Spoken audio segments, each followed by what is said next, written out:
Si yo te digo que Jesús viene hoy a las 10 de la noche, lo primero que haríamos sería arreglar nuestra vida.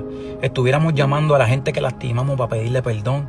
Estuviéramos perdonando al que nos lastimó. Estuviéramos abriendo la Biblia, que hace tiempo no la abrimos. Estuviéramos, buscando cómo meternos en un cuarto a orar y a clamarle a Dios, a tener una relación íntima con Él. Estuviéramos preocupándonos por las cosas verdaderamente importantes. Si Jesús viene hoy a las 10 de la noche, no abriríamos esas páginas de internet que se supone que no entremos.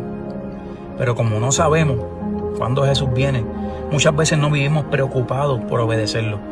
Muchas veces no vivimos con esa urgencia de predicarle al mundo que hay un Dios que los ama. Así que como no sabemos cuándo Jesús viene, el tiempo de prepararse es ahora.